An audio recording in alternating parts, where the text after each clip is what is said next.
Continuing our conversation about divorce, which unfortunately is a reality, so let's make it easier for you. Yes, there's life on the other side. So when you're getting divorced, you have all these scary words like alimony, child support. Yeah, right? What are the legalities that we need to look out for? Yeah, so, you know, you're going to be thinking about those words and property settlement and all those things through the divorce. My money, my money, my money, my kids. I want your money also. So I think we can understand why people are stressed when they go through divorce. But then they get to the post-divorce phase, and often they've been so focused on what's happening during the divorce with their money, their kids, their property, that they forget that they now need to start living in that reality, this new reality of living on that alimony and child support, or paying it and living without that money, and that everyone is now settling into this new normal, both financially and also the family, right? The children are getting used to a new schedule often. Many parents are living together and that they stay in the same household until the divorce, right? And then they move out. So it's a new normal. You're an expert, but you've personally felt this pain. I have. You know, I went through my own divorce, and then I married a divorced dad of triplets. So, you know, I've really seen all different, really all different sides of it. You didn't have to go to law school. I probably learned more in my personal life than in my professional life. After these settlements, is there a way to adjust things down the road as your life changed and your ex changes? Absolutely. You know, and that's important for people to know. I think people think they get the divorce and it's set in stone and it's that way forever. And in fact, much of it can be changed, certainly by agreement. Some of it legally can be changed. It's best to stay cooperative, just like in the divorce. It's helpful if you can talk these things through and realize, especially for your kids, nothing stays the same. Jenny, how do we pick up the pieces and feel like a normal person again? Yeah, that's a great question.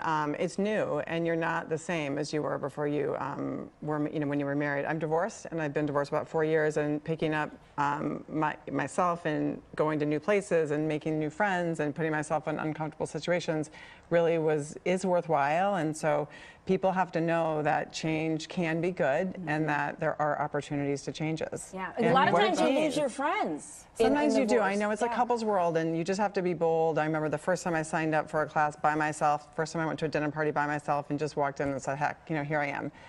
You have to be brave. And where do you think the kids fit in all of this? And what's the best way to navigate that? Your kids have to be the absolute most important thing you focus on, and your decisions all need to be based on them. And the kids need to know that, number one, it's not their fault. Number two, you love them, and that you will always be a family. That's great.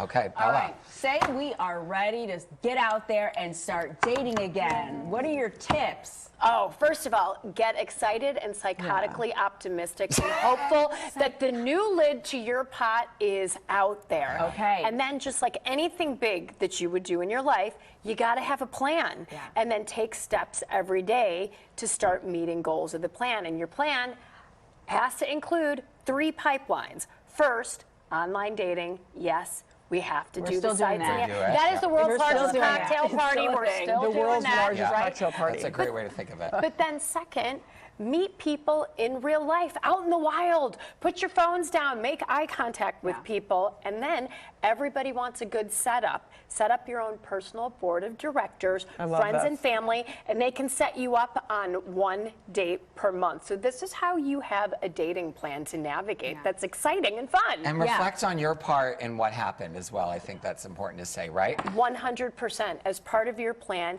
you have to look inwards and say, who did I pick last time? Because once you do that analysis, and if there were red flags, you don't want to pick the same person all over again. And that's what the statistics show. 40 to 50% of first marriages end in divorce.